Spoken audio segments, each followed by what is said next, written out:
good evening to the listeners of the Good Anime Palette podcast. This is your host, William, and as always, I've got my partner, Jason, sitting right next to me. How you doing, buddy? This is episode 16. You forgot yet again? Yeah, but so I was counting on you to, let everyone know which number we're on. Okay, well, it's episode 16. Of the regular syndication, not the After Dark or the bits and pieces. No. Yes, that's correct. The do numbered your episodes. job, Jason. Come on, man. Okay, then I'll do my other job. So what's the weather like, Will? How's it going today? I honestly have no idea, honestly, because it was raining this morning, and then when I left the house, it started, the clouds started clearing up, and sun started pouring through. I'm expecting it to be raining again in around 2-3 hours. I honestly cannot tell. At this point, I usually carry my umbrella in my bag anyways, rain or shine, but it's been proven extra useful this time around. So, yeah.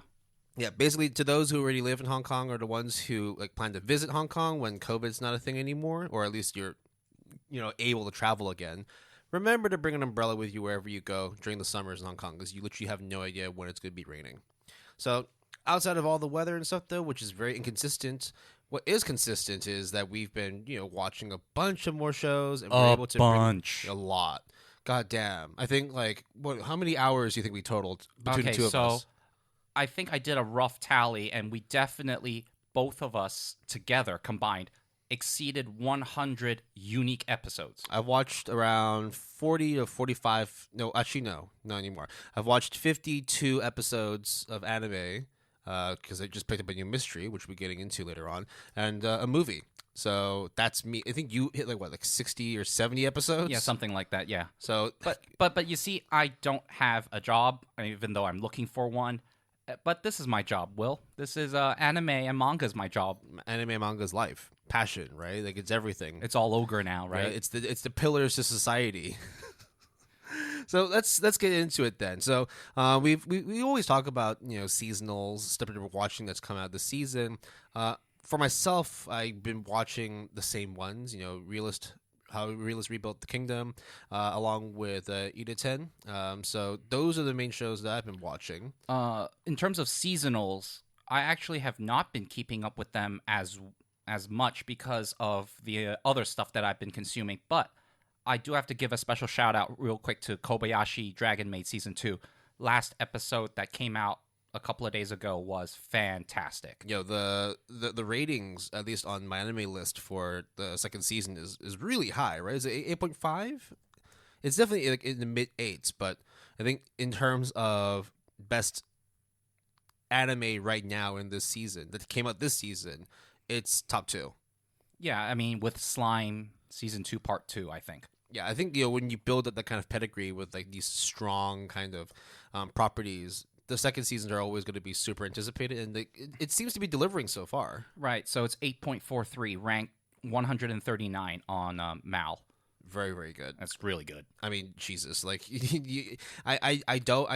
definitely need to watch the first season of Kobayashi before I even get into. It's good times. Good times. I mean, now now I know what I need to watch next. Essentially.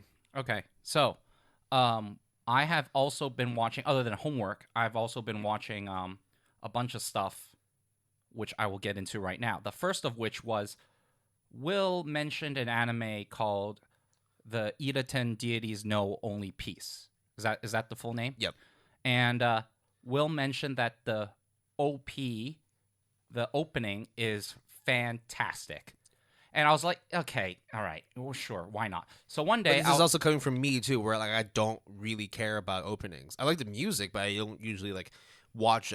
Anytime the skip button shows up, or I just I have my mouse ready, just click. A minute and a half later, boom, into the episode. So that piqued my curiosity. So I actually did not watch all of the first episode of Ida-ten. In fact, I only watched 5 minutes. You just needed to know just that first minute and a half, right? That's all you needed to figure out first. And all you need to know, Will, is that, or as well as the listeners, the opening is fucking fantastic. It's psychedelic as fuck, man. It's so fun to watch.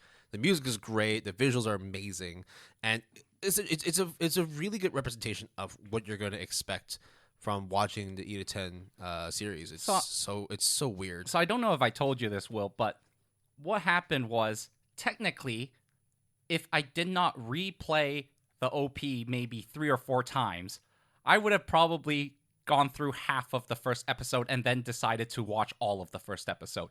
But instead, I just looped the intro. It is really good. Like, I think for our GAP Awards number 2, I think if we decide to do an OPED kind of award, this is hands down, without question, the king, queen, whatever. Really? So, but we're talking about like second half of the year. So, like, we're not including seasonals from earlier on, right? Because how about this? I think Vivi's got something to say. True. Okay. Yeah, that's actually wow. Okay, I forgot about that. But this would definitely be in the conversation. Definitely a front runner for sure. Yeah. And if not, it would be like it's just check out the opening. You can YouTube it. I think it's on their official website. So the show is also really good too. So I mean, I know I am going to check it out. It's just that it was a quick like couple of minutes, and then it ended up being like 10 minutes. But hey, whatever. Yeah. Did you pick anything else up besides just watching the OP for Ida-ten? Yeah. So I watched "Fly Me to the Moon," the OVA that came out on August 18th. Right. So just under a month ago. Yeah, and it is technically labeled as episode 13. All I have to say about Fly Me to the Moon is that I really, really like it. The manga is obviously really good. The first season is really good, and the OVA is really wholesome as usual, very comfy as usual, and is above average episode if you consider all of season 1. That's about it. If you like it, if you like Fly Me to the Moon, this is a must-watch, guaranteed. Yeah. So some of the things we've done before, on top of watching seasonals, homework, backlog catch-ups and all that, is occasionally we'll pick up a mystery show. Now, it's not always going to be like super hard or super easy, because literally it's just the fact that like, if we're watching a show, I'm not going to tell you what it is, right? I just love it how Will told me, hey, I'm watching a mystery show. It has 13 it's one. Oh, he first said one cur, and then I said 13 episodes. And he said 13 episodes. And then I said it was mysterious as fuck. Yeah, and then that's it. But it's like, it's not too hard to run, especially because I have my anime list public, right? So you're able to at least, I think I have like 150, 170 shows on the Planet Watch list. Because I put my list to private because I wanted to log my mystery shows. I purposely did not check your list. So even if you were to log it, I purposely did not check. Right. Okay. Well, I have a confession to make. Yep. So the show itself is mysterious as heck. There's a lot of things in there that you're watching and you're just like, I wonder where this is going. Okay, it features... wait. Can I get clues? I mean, you're putting me on the spot as usual. No, I'm just going to tell you what it is. Okay. Because it features a walrus. Fuck. That drives a taxi. Yeah, I knew it. I fucking knew it. Dude, the fact that you were able to say, is it a taxi? And I was like, no. I didn't want to give it to you so quickly. I was like, okay. Got it. I mean, like, to be I fair, got it. I got it. And you did. And I also did tell you, I did say as well, it's a very recent show. It came out this year, 13 episodes. No, you didn't tell me it came out recently. You asked me if my shows came out recently. Okay. Yeah. Yeah. But at the very least, it's like, hey, I was thinking, it's like, what if it's, this is it. And you managed to guess it. And right before recording, I was like, Taxi's ranked number 28. That's pretty weird, huh, yeah, Will? I was just like, no, that's fucking crazy how high it is. So, Will, how odd is this Taxi? Okay, so the premise of this show, it's about a cab driver who happens to be a walrus named Orakawa. Now, he is, I wouldn't say very devoted to his job. It's just one of those things where it's like acceptance of your existence, and that you are a cab driver, and this is what your purpose in life is. So you're going to stick with it. When you're done with it, you go home, shower, sleep, wake up, have your breakfast, go back to work again. It just gives that kind of vibe. But then through his job, he starts meeting, really interesting, eccentric, occasionally delusional characters that start. It's just one of those things where it's like you're kind of like a fly on the wall, and you just see all these things play out, and like no matter how like mundane or wacky it is, this is just part of the experience. So, without spoiling stuff, when you say like these eccentric people, you mean the passengers to the taxi, right? The passengers, the friends that he has, just generally people that are associated with him and involved in his life on a daily basis. So, obviously being called Odd Taxi, it follows him in his rather odd escapades. Now he's still very much like Onokawa, the main character, is still very much a level-headed, in a way, kind of very desensitized character. Like he's just very very tired. 41, which is really not that old, but he just feels like this is all my life is ever going to amount to be. So I might as well just stick with it and just be a cab driver. What else? Like there's nothing else to my life, except that a lot of things start happening to his life, in that he gets involved in certain sort of weird mysteries, and he gets involved in some like police cases and all that. And when they start unfolding, we start to learn more about the world that he lives in and why is it that he ended up being a cab driver. So it's another thing as well. You know what you're talking about when it comes to really really good openings? Yeah. Odd Taxi's opening is fantastic. Really? It's really really good. Is it listening all the time, Will, fantastic? I haven't skipped a single one. Okay. All 13 episodes, I did not skip the opening at all. Now, this is purely shooting from the hip because I have no idea, because I've never watched a single episode of Odd Taxi.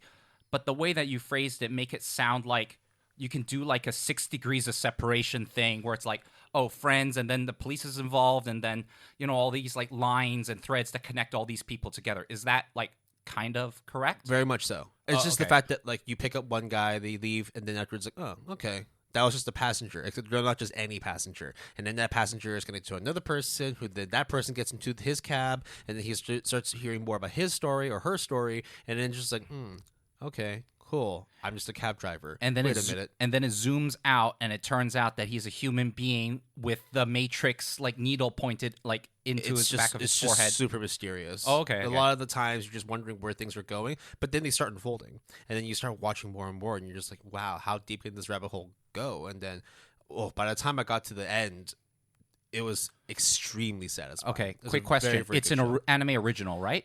Yes, it is. Original with a manga coming out concurrently. So Okay. they actually did a manga adaptation. And guess what? It's done by OLM Studios, Yes, it is. right? That's crazy. Okay, granted, they've done some fairly big things. I mean, they did the original animation for, what other shows have they done? Oh, they did Berserk, but not the the trash 2016 one. No one talked about that Like the one. 1990s one, right? Like 1989 or 1997. 97. Yeah. So yeah, they did that one. They've done a bunch of other shows. They did a too. bunch of Pokemon stuff I'm looking at right They now. do a lot of big major properties. Oh, they're doing a Komi Can't Communicate. Exactly. That's the other one they're also rolling out too later on this year or next year. When is coming out? October. Wow. Okay, in a month's time. Okay. Well, yeah. Like this is a show that I think really you can't get much out of it just from looking at the poster, just from the name itself. It's basically like Wonder Egg. Like what the fuck is Wonder Egg? Just like the same as like. Okay, yes, the cab driver. Yeah, that's why it's called Taxi. But why the fuck is it called Odd Taxi? You just have to watch to find out. But you won't be disappointed watching the show. I mean, fuck, dude, it came out I think last season. It came out Yes. the previous season. It's already an 8.80 on my anime list. Rank 29. Right? Like that's insane. But I can see why after watching it. Okay, so two final questions before we move on. The first is, so considering that it's an anime original, is there like conclusive ending, or is it there going to be season 2 or whatever? So the way it ends is that there could be room for a season 2. Okay, There could be. but they wrapped up enough that it felt satisfying, as And you if said. if this is all there is, then perfect. Okay. I cannot ask for more. And then my last question. And actually, in a way, like, if there was a sequel, then like, I might actually ruin it. It's just sometimes it's like when you have a show that's so good but it still has like enough room for it to have like a follow up. It can go either way. It could be like let's just enjoy it for what it is, but also it's like I kind of want to know what happens later on. You know, It's rare for me to see you that animated about a show that is about that. yeah. There's literally like I had no idea what to expect in the show. You know that the director only directed this. This is his first. That's why it's so incredible.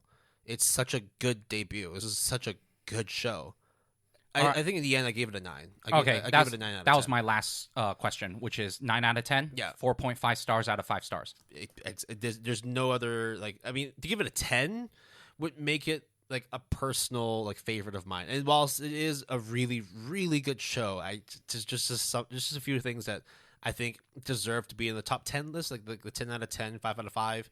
But it's there. It's very closely there. I think for me personally, the difference between a 9 or a 10 is not necessarily quality. It's more emotional impact, like emotional personal impact and relatability.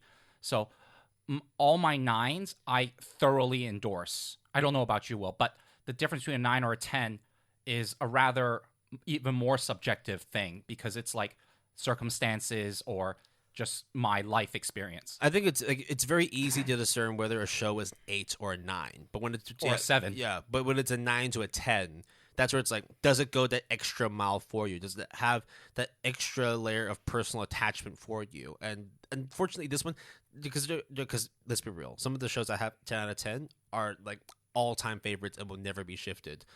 There may be room for this to go into it, but as it stands, I'm giving it a 9. All right, so that is your mystery anime. Yep. So you managed to watch 2. I actually watched 2 mystery anime. Originally, I was going to watch one, and then one thing led to another, and I was like, I'm not going to continue with my homework because I did enough, and I wanted to watch this anyways. So I'll try to give you as much clues as I can. This show has one cour, 12 episodes. It premiered in winter 2020. So very recent. It is based on a web manga, but the manga is serialized. Have I watched this? I No, haven't, right? no, but you definitely have talked about it with me in particular. Okay. Well, what is it then? It's Somali and the Forest Spirit. Oh, you finally watched it? Yep. Nice. How is it? It's really good. Really good. Is it as gorgeous as people say it is? Okay, so Somali and the Forest Spirit is essentially about a goal in a world where creatures and like monsters exist along with humans, except the monsters and the creatures, such as like anything from wolves to like weird like golems, which is the main character, or like demons and so on and so forth, have basically had a war with the humans and the humans lost. And in this world, humans are hunted down and eaten because their logic is that humans had prejudice against the monsters in the beginning, so then therefore to retaliate, they had to basically kill the humans. It's about a golem who is a protector of the forest, and he stumbles upon a little girl, and that girl is Somali. And it's about their kind of parental-child relationship as they journey through the lands, meeting interesting people, each with their own perspective on the demon, monster, human dynamic. First of all, I would say the opening is not only really good, it is probably the most Disney-ish song I have heard in my entire life. In terms of Japanese Disney-ish songs. I mean, to be fair, when you were saying that's like, oh, it's about a kid who grew up in a forest and being raised by animals and ghosts and all that, and monsters and all that, it kind of sounded like, is this like Jungle Book? Okay, look, so I will play the OP for you off air when we're on break. Right. And I want to see your reaction because I'm pretty sure you will have the same reaction. It will just be, there'll be that sense of familiarity with it. Then. Exactly. Yeah. So it's very slice of life and then very like, they journey and they meet new people. And a number of different dynamics and different opinions were very interesting because some vehemently hate and have good reason. Some hate for no reason. Some love. Some just think that they're okay or whatever. And it's obviously an allegory to like just racism and prejudice in general. But I would say the last couple of episodes brought it down a bit in terms of my feelings on it. I was very invested in it, and towards the end, it kind of did not end very well. Unfortunately, also, the mangaka is discontinued the manga due to failing health. So there was only, I think, 6 volumes, but it's not finished.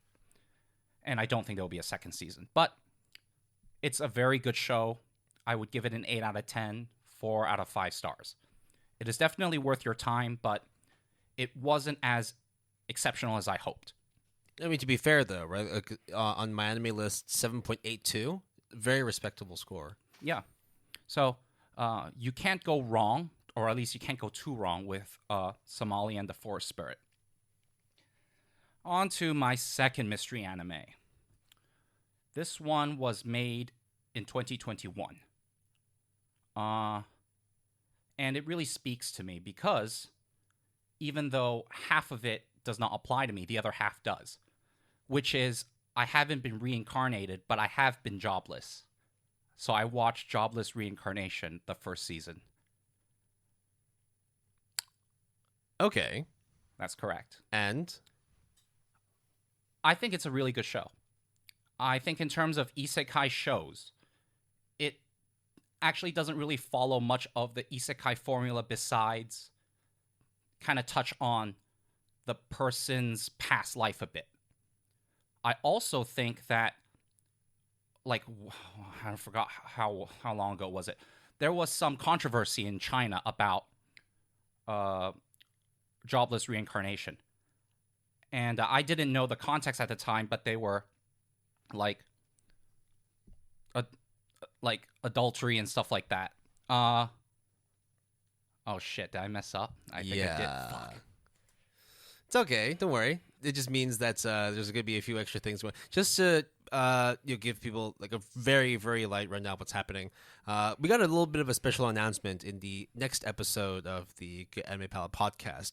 And Jason's already gone and messed it up. So a little change. But either way, I'm still really glad that you ended up watching Mushoku Tensei.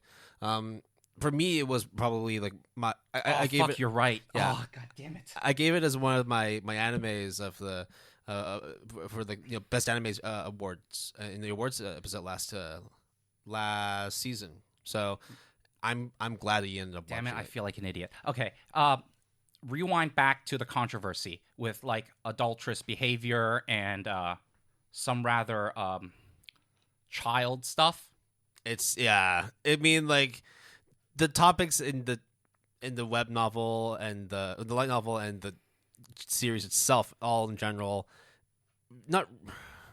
it's very risque. It's very, very adult oriented, which is why with those kind of topics and themes, controversy will come along with it. And I think the anime is also very mature, even though it follows the life of a child, although reincarnated with a mind of like a hikikomori. Yeah, exactly, a shut-in.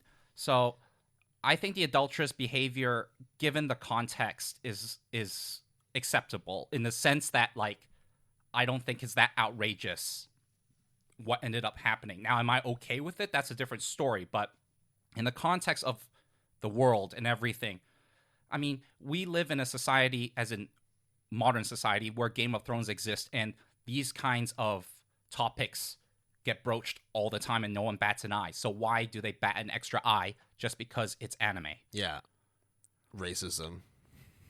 Yeah, I guess. Yeah. I mean, there really is no other way to think about it. Their animeism? Well, I think it's just because the fact that it's like when you tie it to being like an anime, it's because it's animated, therefore it's a cartoon in some eyes, and therefore like you kind of wonder like who this is sort of geared towards. Because I think, let's be real, like, I think like Game of Thrones, it's very much like this is like a mature show. This is like an adult show. And I would say Jobless Reincarnation, other than it being an anime and having it be associated with cartoons and whatnot, is an extremely mature show. Yeah. I think the child stuff, on the other hand, is a bit, but it's also a little bit understandable given the context. It's weird to say. It's weird to say, but let's just say that, like, I'm not outraged, but I'm not okay necessarily about it either. Yeah. But what I'm also not okay about is the last third, maybe. Because let's just say throughout most of the first season, they follow the main character as he grows up. Then an event happens that kind of changes not only his life, but a lot of people's lives. I won't get into that. But needless to say that the tone and sort of the emphasis of the previous episodes shifts a lot. And I do not like that new shift. It's not the best. I think what they did was that they already had in mind that season 2 was going to be coming out. So that's probably how they wanted to end it. But it wasn't like you don't expect it to be conclusive because they have a second season coming up. But at the same time, it's like you want to watch it and be like, well, where the fuck did this go? Where's this going? No, I just You don't know? like the fact that after that event, it is very different than what like the other previous episodes were about. Which, to be fair, like let's talk about those, right? It's a good show. A very good show. The animation is super good. I think towards the end, the animation drops just slightly comparatively to the first couple of episodes. I guess. Yeah, I mean, it's been a while since I watched it, but I wouldn't disagree. I wouldn't disagree with you because I really don't remember. Right. But I'm very excited for season 2. It's definitely a good show. Originally, I was going to give it a 9, but I bumped it down to an 8 based off of the latter third. Yeah, I can't remember if I gave it an 8 or a 9. You gave it a 9. Probably 9. Yeah, sounds about right. I really like the show. Well, I'm glad you watched it. Damn it, I fucked up, Will. Yeah, it's okay. We'll explain what Jason and I have been talking about in the next episode, so stay tuned for that one. So, yeah, we've been keeping busy with a lot of anime showings and a lot of updates in terms of what's been good this season, what's been good in the past year of anime. I guess what else we want to talk about now then is just the world of news. You know, what's been going on in the anime news world. Well, Will, one of these news stories is teasing Master Takagi-san. Right, Or so concerns teasing Master Takagi-san. You've watched it. I've yet to watch it, but that's just I've been so like preoccupied with so much other stuff. No, I get it. But I read the manga and I watched season 2 and parts of season 1, and now they're announcing not only a season 3, they announced a film as well. So I don't know if the film wraps everything up, so to speak, because to my knowledge, the manga is still ongoing. But the third season will debut in January of 2022, so winter of 2022 anime season. And the film will open in Japan that same year. That's pretty much it, other than the announcement. I'm very excited. It would be wholesome, comfy stuff. And I don't think they're going to deviate too much, and that's okay, because it's really good, what they have already. Yeah, I should probably get around to watching it at some point, but let's see. Let's see if I got time to watch it, because goddamn, in the second half of this episode, we're going to be going through a lot of shit. It'll be a fun episode, though. I mean, the fact that you have a job and you have social commitments, and you manage to watch all that stuff that you watched. There's only so much time in the day, right? So if I dedicate enough time to sleeping, that means I don't have enough time to watch anime, unfortunately. So, hey, I'm sorry, sleep. Sorry, my mental and physical health, but there's a lot of anime I need to watch. I'm gonna have to stay awake for it. But Will, what if you could go into a time machine God damn, your and fucking turn segues. back and turn back time, so then you can rectify most of your errors? Dude, okay, so first of all, time travel is not a thing. Okay, you can. Well, actually, you can, but you need to have a specific microwave brand along with some bananas. Yeah, exactly. The banana says hello. Okay, right? So if you don't understand the reference, this is basically down to one of my personal favorite anime series of all time, which is based off a visual novel, Steins Gates. Now, I think you might have watched 1 or 2 episodes before, but Yes, I watched 2, maybe 2, 3. yeah. So basically, you got the negative Steins Gate syndrome, which is the first couple episodes are so boring and dry that you just had to Actually, move on. no. It was the polar opposite, which was, this looks to be really good. I should probably save this for a time that I can thoroughly, like, when I need, like, a pick-me-up, I can watch this awesome show, and then I never go around to watching it because I just keep putting it off. Yeah, something else comes up. It's like, okay, I'm gonna maybe focus on that. Oh, actually, you know what? I'll save this. I'll save this as well because something else is coming up, and then, yeah, snowball effect. I have so many of those, you know? I mean, like, the fact that you have like almost 600 shows on your plan to watch, and then there's stuff that you have watched but then put on hold. It's hard. It's hard to keep on track, like, and stay on top of everything, because there's literally like dozens of shows that come out every couple of months. But what's about Steins Gate this time, Will? So, Steins Gate is, for lack of a better word, the greatest series of all time. Actually, to be fair, that's a lot of words. So Steins Gate has been out for quite a while. I mean, like, it's part of the whole science verse. It's part of this whole umbrella of visual novels, games, and all that.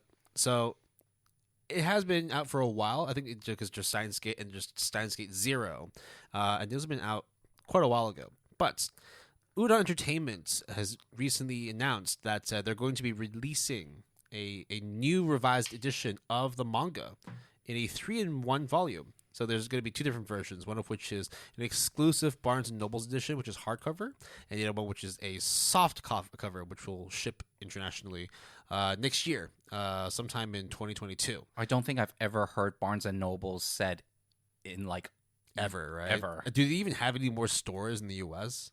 I mean, you got to, right? It's physical. I mean, I guess you can buy it online, I guess. And then sell it. Like they'll distribute. They might have like a warehouse somewhere. Rest in peace, Barnes and Nobles. But yeah, so Borders is rest in peace, really. Oh yes, that's right. So back onto the Steins Gate thing. So the company is going to be releasing exclusive editions of the Steins Gate volumes, which also includes a couple of new covers and binding posters for both Steins Gate as well as Steins Gate Zero, which is super cool because Steins Gate is really awesome. I don't know how many times I have to say it, but it's really damn awesome. So there's going to be like oversized volumes. You're going to be collecting all the original stuff and adding some new things into it. They're going to be getting official translations for it, so it'll be able to be available globally. And they're going to be sort of releasing things in waves. So some will be coming out in October this year, some will be in spring of next year, so on and so forth. There's also going to be I guess some more new stuff, right? There's going to be some manga that will act as an additional like side quill or prequel for either the Steins Gate or the Steins Gate Zero game. Now remember, these are all still games, as the base. That's how they all started off, and then they got manga and anime adaptations. It's just cool to see that there's still a lot of interest in it, and I think it's also because the fact that there's going to be new Steins Gate games coming out. If not this year, then next year. I think next year actually just going to be like a Steins Gate ? I think it's just still an unnamed project, but it's been ongoing. It's been pushed back because of COVID, but hopefully at some point we'll be able to get it. I don't know what to expect from it though. I don't know either. Yeah, you will probably never know because there's going to be new shows that'll come in and you just keep pushing Steins Gate back further and further and further. Well, maybe not. I don't know. It's really damn good because though. some of the to be fair, some of the shows that we have watched for our main discussion topic, I think both of us have been pushing. To be fair, it's definitely one of those timeless shows where like you watch it any time and you'll be fine. But that in itself is also an issue because it means just if I could watch it any time, then maybe I'll watch it like next week, next month, next year, maybe in 10 years' time. But eventually, touch wood, we'll get there. We'll end up watching what we've wanted to watch, just maybe a lot later than we expected. But you know what's happening a lot later than expected, Will? Yeah, like people making little molds for chocolate fingers and shit, right? I hate you. Yeah, Okay. I had to ruin it for you. Yeah, okay. Let's start with that one then. Okay, so a manga that then got serialized into a anime adaptation. I think it was last year. Yeah, last year, and then they ended up getting episodes released over the course of this year as well.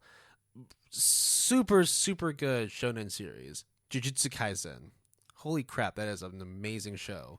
So this is actually just to give a little bit of like an aside, like a not quite related but actually very related story. So just one day, I was actually having dinner, and I was eating like this really like crunchy like shrimp tempura roll, and then Jason started talking about this particular like article, and then all of a sudden it's like we were just talking about like wouldn't it be cool if we got like superhuman powers like shonen anime style. It's just like, oh yeah, imagine if like we ate some of those like Sakuna fingers and all that. I'm like, actually thinking about it, and as I was eating this shrimp roll, I was like, it's just kind of weird, but whenever I see the people eating those fingers, it kind of looks tasty. And Jason's just like, So how long have you been a cannibal for, and why have you told me this? Yeah, I think that was my exact response. Yeah. And then now, I guess my bullshit, my ridiculousness has become reality. The anime gods, Kami-sama, Anime Kami has answered your call because Bandai. Oh my god, I can't do this with a straight face. Bandai is selling a plastic mold of the Secunda fingers. Yes, a whole box of 5 or 10. 5. Yeah, it's just for one hand, right? Now you don't have to make them out of human flesh. Like, who would do that? Instead you can make them out of chocolate and almonds, and if you don't want to make chocolate out of it, you can use them to make ice as well. Did you read like the blurb? It says, the makers recommend that you use the almonds for the nails to really amp up the realism, and then in brackets, the package does not contain chocolate, almonds, ice, or other decorative additions. I wonder what the other additions are. Maybe fingers. Maybe No, you don't need nails the and fingers and bones. If it's fingers, then you won't need the mold. But then you also you can really ramp up the realism more, right? By putting real human nails on chocolate fingers. Don't get us arrested, Will. I don't want to be on some government watch list. Case in point, if you really want to eat some chocolate Sakura fingers, you can buy this off Premium Bandai for 3,780 yen, or approximately $34. Pre-orders are open now. Forget about fingers. That $34 price tag will cost you an arm and a leg. Really, It is very expensive for what it really is. It's basically an ice tray.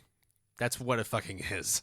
But I appreciate it. I mean, the fact that they actually show you like examples of the chocolate they made with the almond nails, it looks really, really creepy. But I know for a fact that if I ate one, it would taste good. The chocolate fingers, not the real fingers. I'm not a natural cannibal, okay? I just aspire to be. Do you have a neat quirky segue to the next news article? I'm not saying shit. Okay, all right. Well, I guess it'll be up to me then. So, one of the things that doesn't change, along with me and my self-deprecating, really borderline get my arrested humor, is the fact that a certain manga series is never going to end, namely One Piece. So One Piece, which is the shining diamond, the shining star from Eiichiro Oda, who's the mangaka for One Piece, he's come out and said that the story of One Piece, which has been running for over 20 years, is now at its final stage. Oh, is it? Yes, it is now entering the final stage. Now, back in 2020, I think like in August, he mentioned that he plans to end One Piece in about 4 to 5 years. Now, 1 year on, now he said that we've entered the final phase. This is literally the end game now. We are starting to see the light at the end of the One Piece tunnel. We're getting to the point where One Piece will be no peace. I'm sorry, that was really bad. You're having a terrible time. I can see it. Okay, so like with the jobless reincarnation thing, and then with the segue thing, and then now with your puns, like I'm just the show must go on, man. The downward spiral, man. Okay, so One Piece is in its final stage. Okay, I believe you when you say that, except when you say final stage, what do you mean? Because final stage could still mean like several years from now, rather than when you hear final stage, you think like, 6 months to a year. But no, I anticipate that this would be several years. So the manga currently has over 1,000 chapters. In fact, it reached that milestone not that long ago, like earlier this year. So it's still running really, really strong. Now, if it's saying that it's reached its final stage, what I do know is that it's currently in one of the longest story arcs of One Piece history. And the arc itself, at the beginning, because I actually read up to it as well, at the beginning it says that it is going to be around 5 parts. Now, I haven't read all the way through because I'm only caught up on the English. I haven't read the Japanese version of it yet, but from what I've seen online, in terms of forums and of Reddit posts, they're only up to part 2 of the 5. And it's already taken about 100 chapters to get to that stage. So that's 100 weeks. Yeah. So that's 2 years. Over, yeah. Pretty much 2 years. So if we're expecting around 50 chapters per part, we're looking at another 3 years before this particular arc is done. But again, we don't know specifically if he's saying that the arc is the final phase. What I think he's more saying is that in his head, he knows how to end this series. He knows how to end One Piece. And if what he said last year is going to be true, then we might be looking to wait another 4 years before One Piece is officially done. I kind of don't believe it. I think that it's going to keep going on and on and on and on because, Oda's not that old. He's actually very young for someone who's written a manga for over 20 years. This is his baby, man. Like I can't imagine a world where there's no One Piece now. It's like it's one of the constants in life, right? Death, taxes, and One Piece.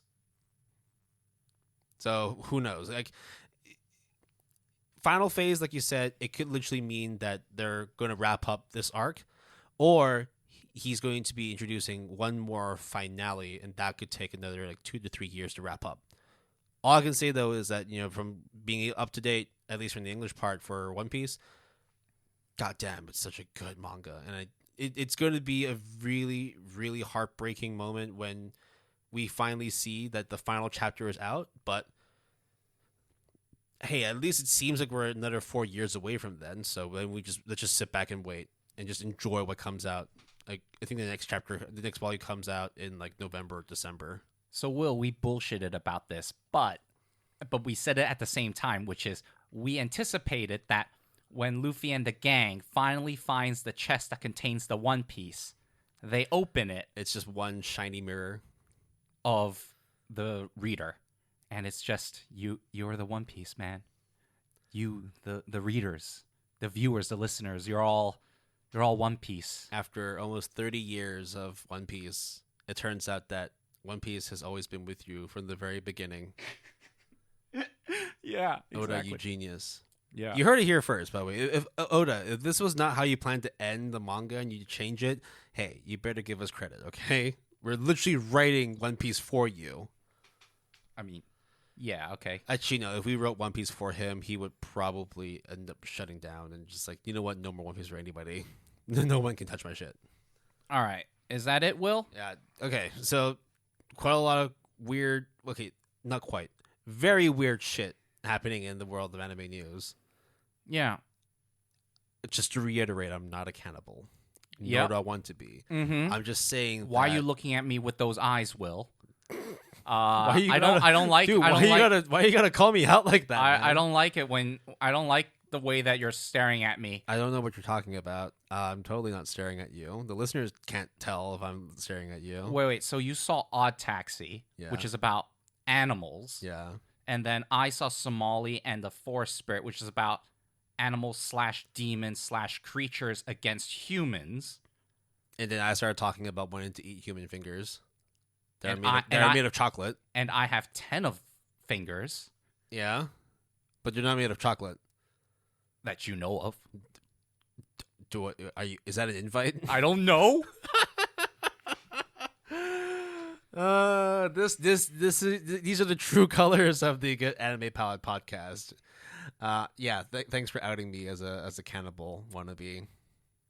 Again, no, I'm not a cannibal. Just please do not take what I said seriously. Just except for the parts about how the Odd Taxi anime is really good. Yes, take that part seriously, not the whole me wanting to eat human fingers made of chocolate.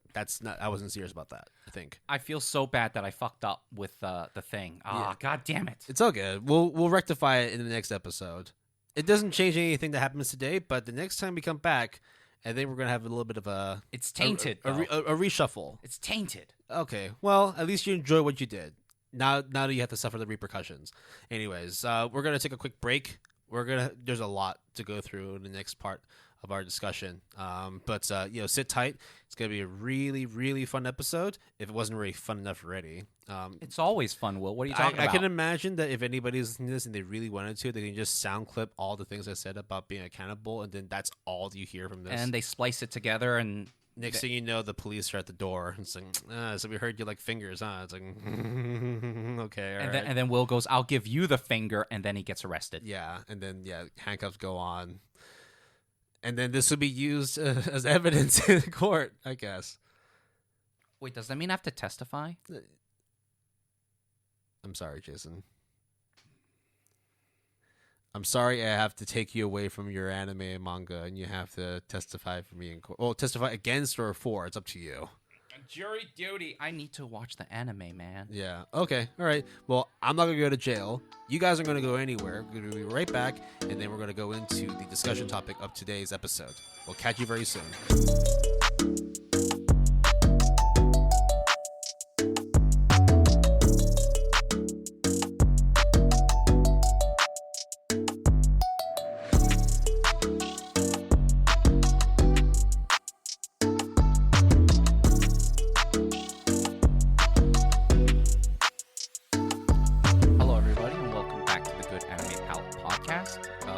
Episode 16 with our main discussion topic.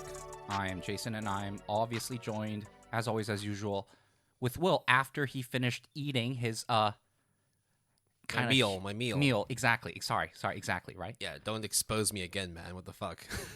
Meal, in quotes. It was finger licking good. Oh, fuck off. Okay, that's okay. Serious mode. Okay, bring it back down. All right. What's our topic, Will? So today we're going to be talking about high school anime.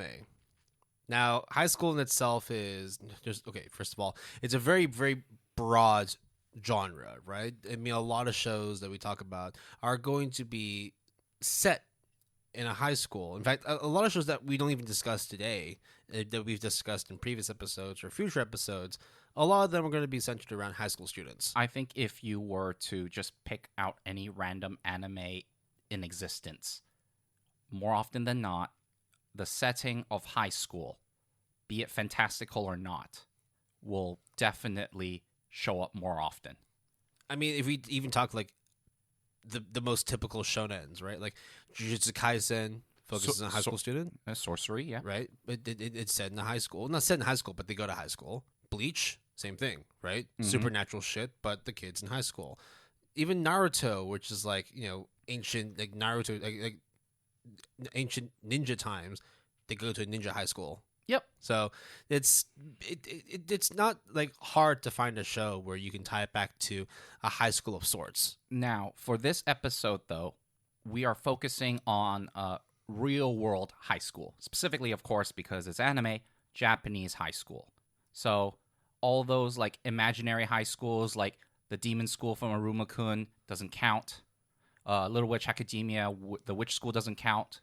That kind of thing. We want to focus just on the real deal. Real deal, yeah. Yeah. So before we go into it, we should probably give the audience, the listeners, a little bit of like a rundown of how the Japanese education system is, because again, it's schools anywhere are going to have their own curriculum, their own systems. It's not going to be like, oh, you have elementary, junior high, high school, and then you go off to university. Or like in UK systems, you don't have like it's like primary school, secondary school, and then tertiary education. So in Hong Kong, at least for context, for those who are not in Hong Kong, it consists primarily of primary school, secondary school, and that's it, minus university, which is, as Will mentioned, tertiary education. Yeah, so 6 to 7 years, depending on whether it's primary or secondary, or whether kindergarten counts as well. Yeah, so, that's true. Yeah. So, regardless, it's roughly 12 to 13 years. Yeah, so it's not like primary 1 all the way through like secondary 7, or it's not like K through 12 for like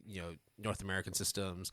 The Japanese school system is similar, but not quite. There are going to be sometimes, like for example, like elementary school. I think it's 6 years, right? Yeah. And then afterwards, after you graduate from there, you then go into junior high, which is 3 years. And then afterwards, then you go into high school, which is also 3 years. Then afterwards, it really depends on where you want to go, right? Do you want to go to a technical school? Do you want to go to junior college? Do you want to go to like a full 4-year accredited university? That's up to you. But, or do you want to work? Yeah, but the main thing is like primary and secondary education in Japan is compulsory, and for the most part, it's government funded, unless you go to a private institution. So when we talk about the high school shows today, we're mainly talking about the actual like 3-year high school part, like between the ages of 15 through to 18, right? We're not talking about junior high. There are going to be some students in the shows that we talk about that transfer in, that graduate from junior high into high school, but this is the general kind of age group that we're focusing on within the high school world. I think also another thing that to keep in mind that is not that common in Japan, but is more common, at least in the West, is homeschooling. And homeschooling is essentially, instead of going to an actual educational institution to get your education, homeschooling is primarily assisted through parents teaching their kids or through tutors and whatnot. And in Japan, apparently, I didn't know this until we did research, homeschooling in Japan is not only really a thing, but it's kind of not really permitted. It's kind of in this weird gray area. So, for all intents and purposes, everyone goes to school in Japan. And that's it. Edge cases aside. So, homeschooling is not a thing at all. In fact, do you know any animes that even talk about homeschooling? I think for the most part, you might have like dropouts, like high school, but at the very least, they still went through like primary education Or like shut-ins, right? Like, Yeah. But But those are like very, very like minor, like very small cases. Like you rarely ever see them, and if you do see them, then like that is like the primary focus within a specific series or in real life in general. so there has to be a reason why the Japanese high school setting is such a common setting for all these anime, manga, novel, light novel, and whatnot. Whether it is actually the Japanese high schools that exists on planet Earth, or whether it is fantastical, there seems to be an absurd amount of high school animes. And Will and I kind of bounced back some ideas with each other, trying to figure out what it is. And I think the thing that we agree on when it comes down to it is what happens when you are not a quote-unquote teenager or child and when you become a full-fledged adult. A contributor to society, essentially.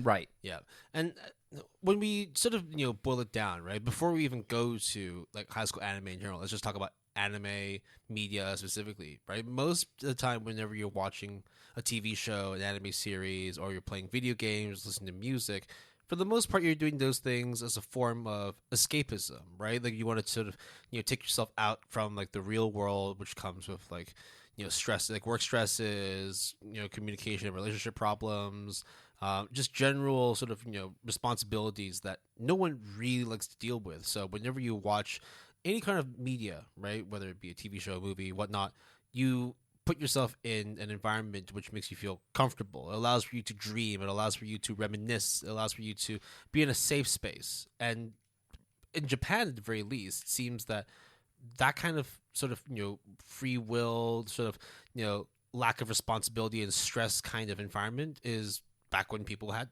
their lives in high school, which is kind of different, at least from my personal standpoint, of the Western mentality of high school and university.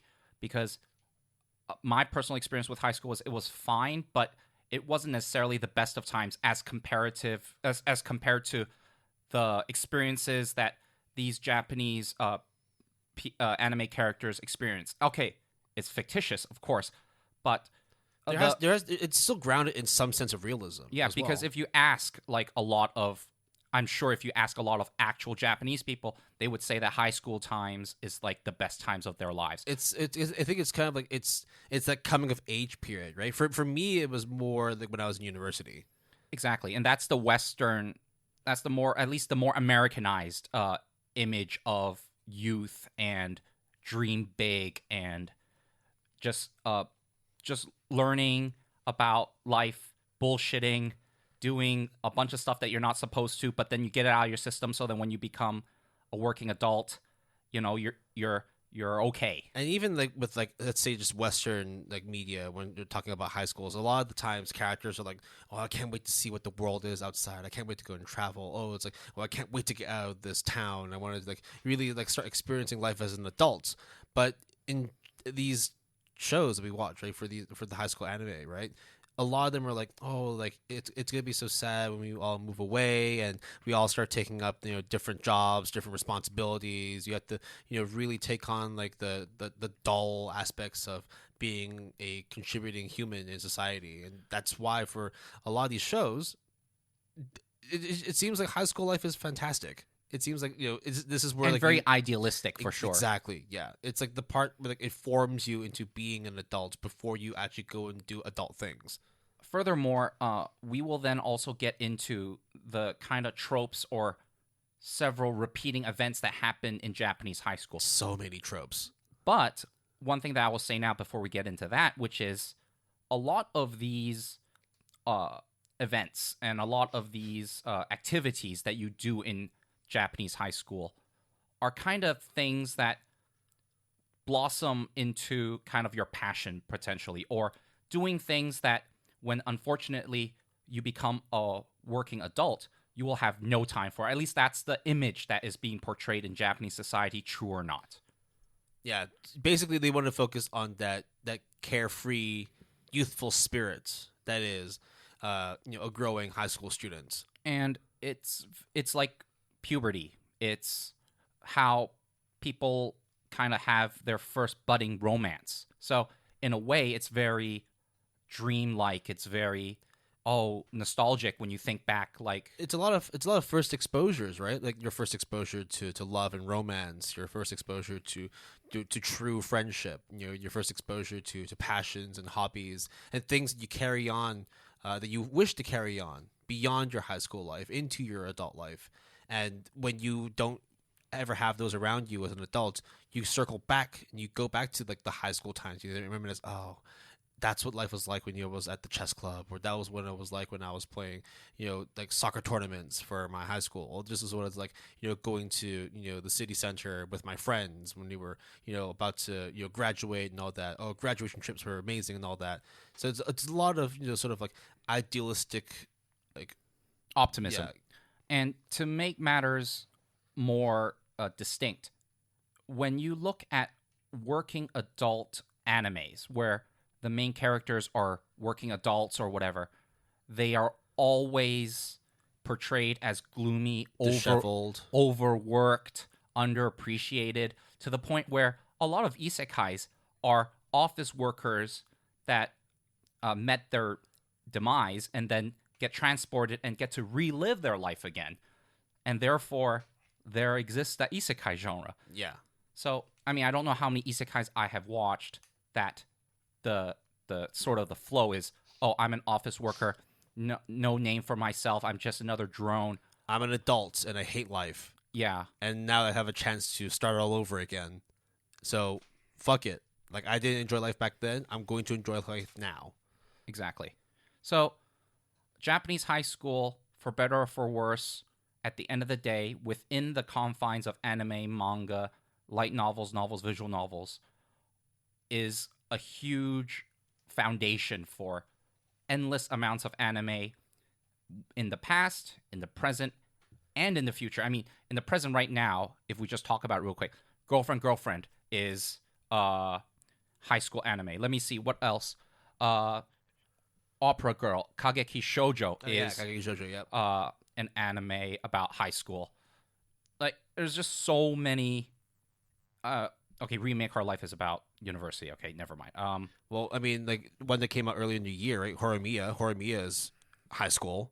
Yeah, exactly. So, I mean, Irregular Magic High School, the new season. Is Quintessential Quintuplets also high school? That's correct. Love Live is, at least this iteration is. Skate's high school. I mean, even like Villainous Isekai technically takes place in their version of high school. Whilst it's also like not like set in high school, Dr. Stone revolves around like high school students that are transported into the future because of whatever happened in their storyline. So it's still very much that sort of like youthful exuberance and sort of curiosity about the world. It's just kind of like seeing the world through like untainted eyes and getting to like literally just see real life unfold. Oh, here's a good example. Tokyo Revengers. Yeah. It's airing right now, the second part, and it aired last season as well. It's about, actually I can't really say, but needless to say, it talks about high school in such a way with delinquents still, and it's still portrayed as nostalgic in a way and trying to, rectify regrets and all that stuff like that. So high school is super important in Japanese media. I'd say like half, if not more, of the shows that have come out like every season, it's going to be centered around high school, whether it's as a setting, whether as characters that come from high school, or whether you see certain tropes that you can relate back to a high school setting. All right, so now on to tropes of Japanese high school. Of course, Where do we start? There's so many. I know exactly. I'm like staring at a list and I'm trying to like figure out. All the stuff that we say are not revolutionary because obviously they're tropes because they exist very frequent and occur very frequently. It's hard to watch a high school show and not experience any of these, right? So like, I think To some degree, yeah, definitely. I think like for example, like I think one we might want to start off with maybe is like school clubs. I think that, yeah, let's start with that. School clubs. Clubs are, I mean, I never really joined. Actually, it was only in university that clubs for me matter way more. In high school, it was very kind of like. Well, you took part in sports teams, right? But I had to. Yeah, but in the end, right? That's sometimes the premise of these high school shows too. It's like you have to join a high school club in order to either make friends or to accelerate your academic career. It's those kind of extracurriculars that build who you are as a person, not just within the confines of school. Right. So you're not just the bookworm that studies. You're the bookworm that studies and also plays Go. Or like you're like a rock star at water polo. Or you're an IT genius. Or you go into like like a culture and poetry kind of like culture class. So among all the clubs that are available, we can split them into 3 different categories. 2 absolutely definite and one which is like it definitely exists. It definitely exists, but it's kind of like a joke. Yep. The first one is culture clubs. Now, the culture clubs... Actually, no.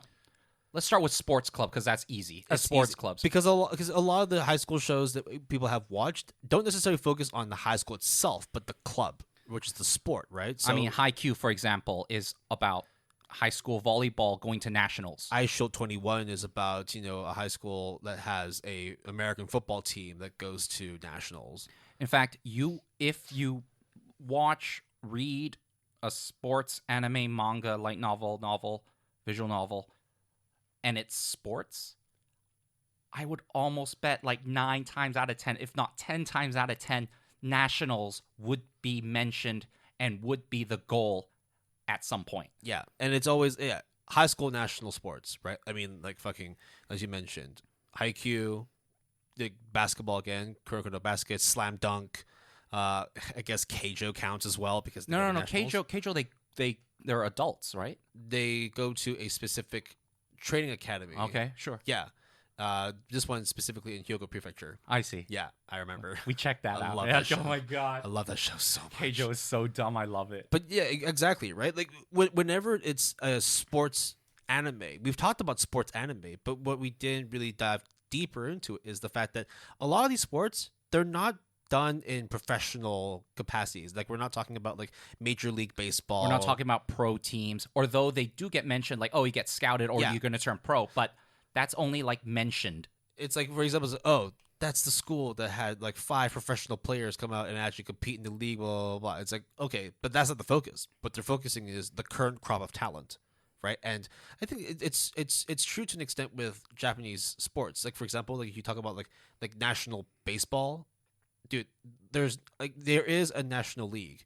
There's a national baseball league in Japan, but the high school like nationals for baseball is like the biggest thing. It gets televised every year. It's almost in the same vein as like, for example, like high school national football, where like you can book out like 100,000 seater stadium in Texas for 2 of the best high schools in America for American football. Same thing in Japan. You get like the 2 best high schools in Japan and just duke it out in 9 innings of baseball. It's like a global thing. No, not global thing. It's a whole national thing. Exactly. So sports clubs is the first type of clubs that are available. Then I just mentioned it already, but the second type is culture clubs. Culture clubs are now what I would call hobbyist or special interest clubs. Those are the clubs that are like, for example, band. Yeah. So like, it's not just down to like history and like music and culture. It's like it can also come down to board games. It can also come down to arts and crafts. It can also come down to poetry. It doesn't have to just be like quote unquote cultural. It's a much broader umbrella term now. Exactly. So just because it's called culture clubs does not necessarily mean it has to directly be based on societal cultures. Yeah, the root in the end is like whether it's tied to history, tied to arts, tied to creativity, tied to something. So that's why there's a lot of sort of broad terms that fall under what a culture club is. And then the third type of clubs The most important one. is called the going home club. Now, this is not a joke. This is definitely not a joke. It happens way more than you think. Although it is a running joke, it is not actually a joke, as in it's a real thing, which is for people who just want to leave school, don't do any clubs, and just go home early, because actually Japanese high school life is very intensive, because just because school is over does not mean school is over. Does not mean that you then leave campus. It actually means that you just do all the other stuff that comes with school. Yeah. And then you leave school at like 8 or 9 p.m. Yeah. Outside of and following on that as well, right? Outside of the going home group, there's also people who, hey, I actually have no time to take part in tennis classes like with my club. There's no time for me to go to nationals for like the swimming thing. And why is that, Will? Because, hey, as you said, right? It's really, really tough studying in Japan. Studying in general is tough, right? You want to get good grades, and to get good grades, you need to really put the work in so you can go to a good university. Japanese universities are extremely hard to get into because they're some of the best in the world. So, you told me before we record there was some rough statistics. So when we were talking about like education in Japan, right? Primary school, secondary school, like those levels of education, compulsory, and it's I mean, like it's compulsory to the point where like almost everybody in Japan has a secondary diploma. I think it's around 95%. And these statistics were done by the Organization for Economic Cooperation and Development. So this is the census, and these are legit numbers. Now, because it's compulsory, it means that for the most part, people who go to school will end up getting a diploma. I mean, I think 95%. That's a lot of fucking people who go to school, right? But out of that number of people who end up getting a secondary diploma, only about 60.4% have post-secondary diplomas. So that would include things like, university, like grad school, PhDs, vocational school. Just actually, we don't know vocational. Maybe. Yeah, I didn't look too deep into it, but basically, just over 1 in 2 people in Japan has some sort of post-secondary education and got a diploma out of it. So it's tough. It's hard, but at the same time, it's also, when you think about it, one, there's not that many universities in Japan, and for the most part, just because there's also universities outside in the world, doesn't mean that the Japanese people are going to be traveling out further for overseas education. So the shows that we do mention today, you will actually find that sometimes when they're like coming up to their final year, right, their senior year of high school, and they are about to go to graduate, they start talking about, oh, what are you going to do after you graduate? It's like, oh, I'm going to go do this, go do that. Quite a lot of times people actually come out and say, yeah, I'm just going to go and straight like work for this construction company. I'm going to go work at my dad's company. I'm going to go and maybe do this, do that. It's not always so straightforward that once you finish secondary school, you go into university. And because getting into a Japanese national university is so competitive and so hard, some students especially have to compensate by getting extra, I guess, tutoring classes or extra educational assistance outside of school. And then comes the next big trope, even though it's not necessarily related to high school, Japanese high school, is cram schools. Now, a lot of times when you hear cram schools, I mean, the word cram doesn't sound good at all, because you're basically like shoving education down your throat, kind of like cramming it down. But that's essentially it. It's high pressure, high intensity education outside of school in the hopes that you will then get into a good university.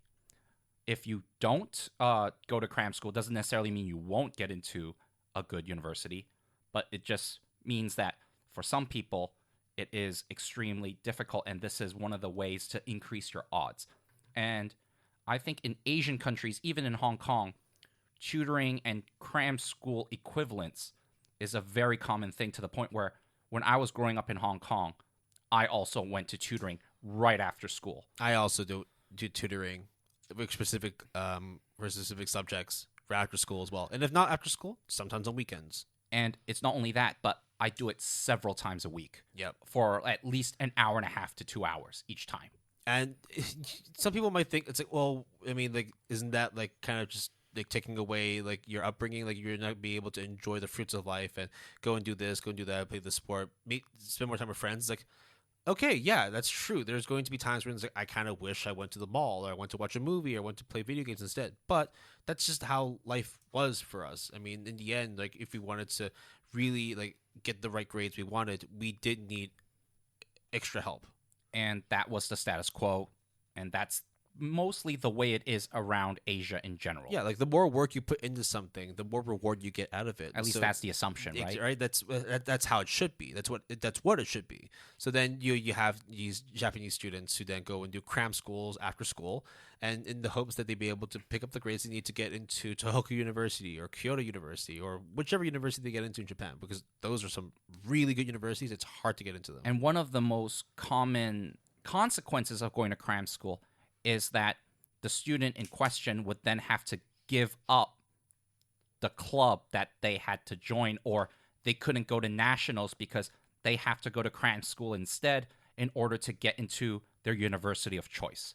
So cram schools is an integral part of high school anime because, in a way, it's an obstacle that sometimes hinders or even prohibits a student's sports team or a student's hobby from progressing further. Yeah, but all in all these things we talked about, right? Like cram schools, like going to culture clubs, going to sports clubs, all these either like extra education or extracurricular activities. It helps to mold your student profile for that when you get into adult life, or if you go into university life, you carry that with you. And another thing that also comes with the whole wanting to present yourself the best in an academic setting is student councils, right? Right.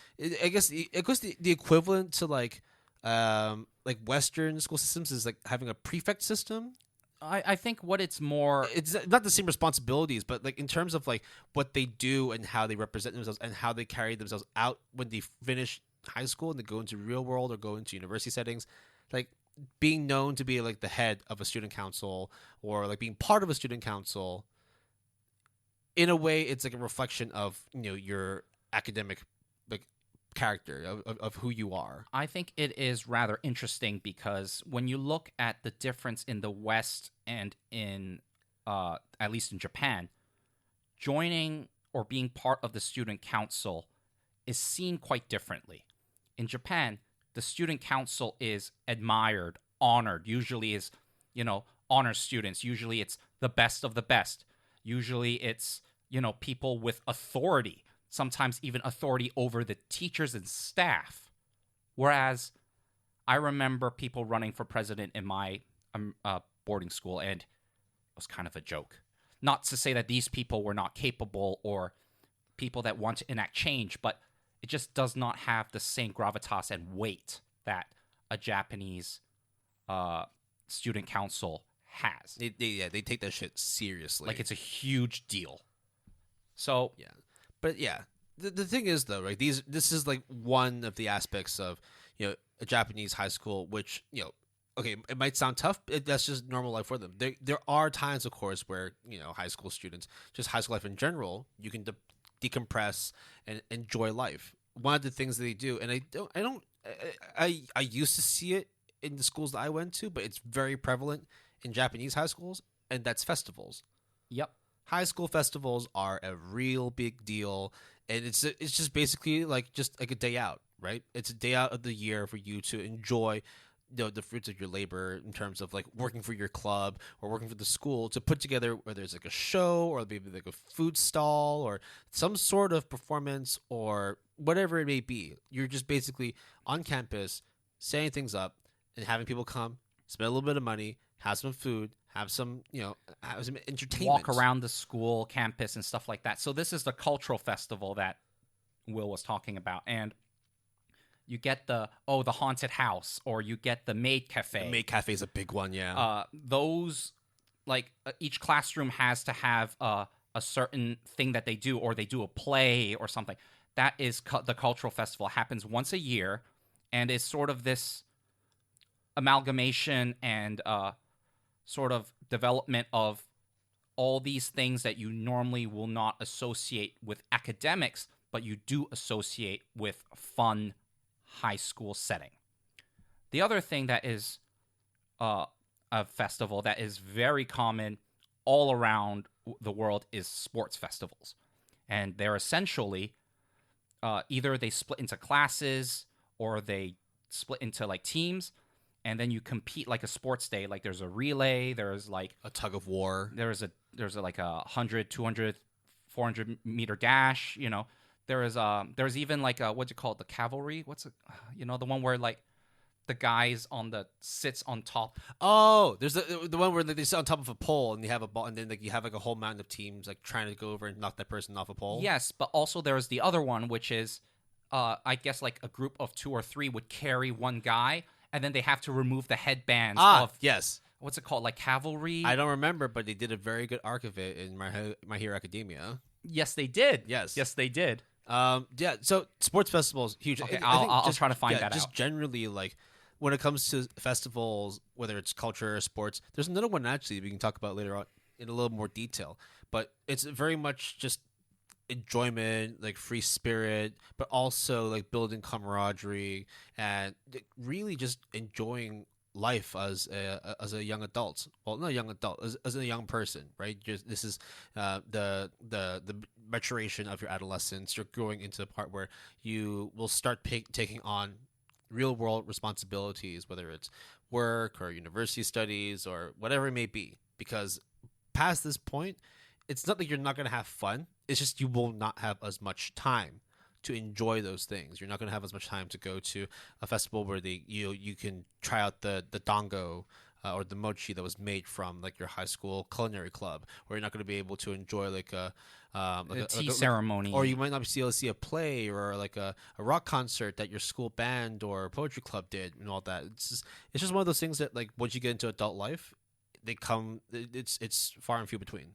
Another thing that is always prevalent in these high school animes is the local festival, also known as Matsuri. And they take place different times of the year for different prefectures in different areas. But they're kind of like, in a way, kind of like prom, because the guy or the girl asks the other person to go to the festival with them. They all dress up in a yukata. Traditional attire. There is stalls again. You watch the fireworks. It's a very... There's nothing more close in terms of like a one-on-one relationship kind of thing than to walk alongside the river while you have stalls on one side and both of you are holding little lanterns whilst you go and like peruse like the dango stall, or you go over, you get your fortune read, and then you go to the shrine which your deity is set, and you make a prayer for good health or good studies or love and all that.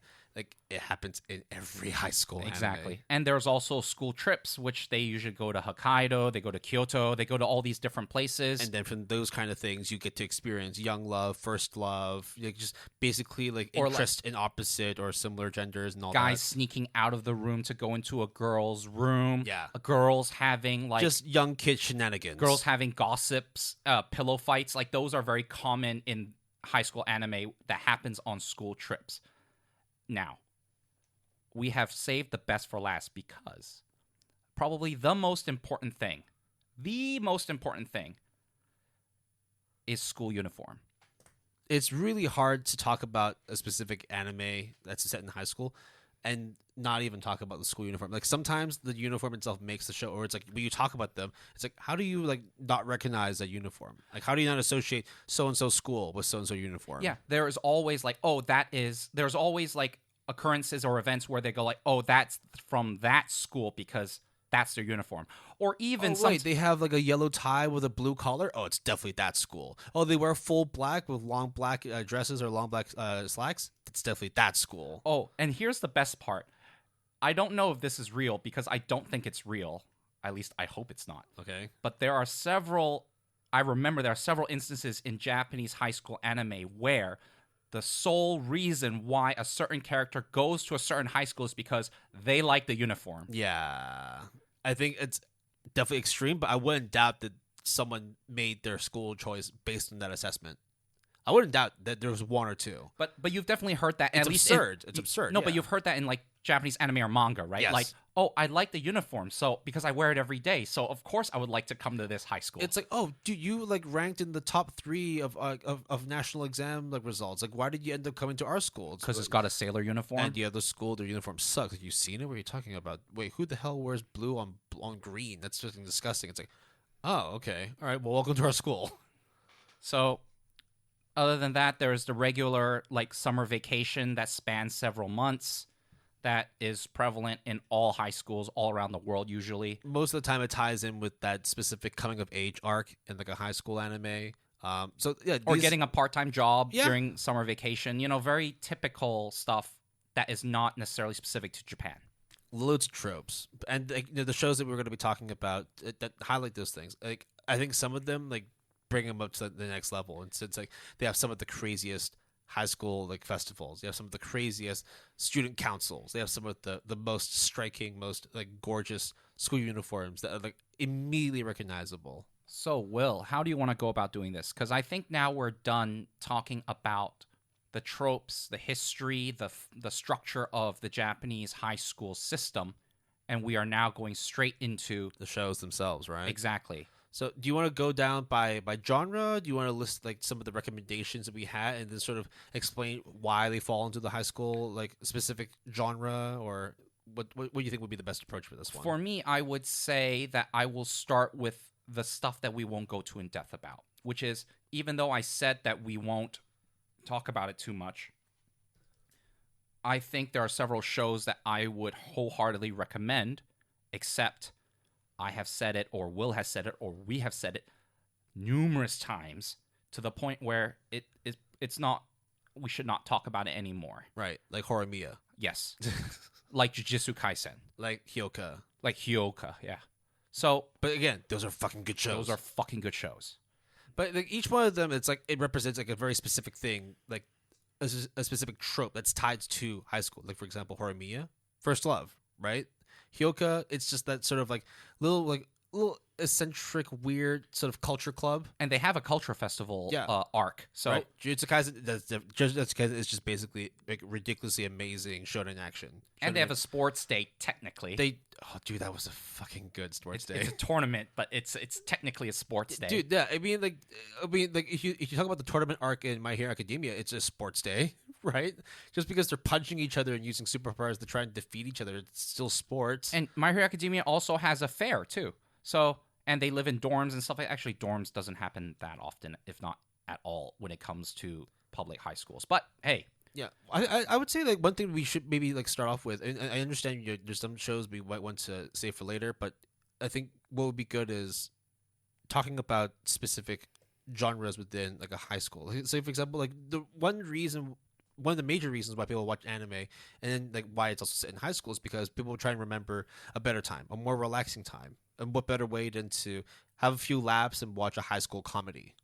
yeah. Yeah, I've got one in mind, and I'm sure you've got one in mind too.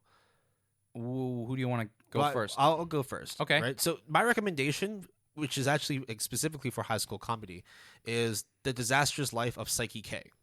So the show revolves around a psychic named Kusuo Psyche, or just Psyche, just for short. So he is a pink-haired high school kid who is just very like non-assuming. Outside of his pink hair and he has little antennas on his head, he just does not want to bring any attention to himself whatsoever, despite having pink hair.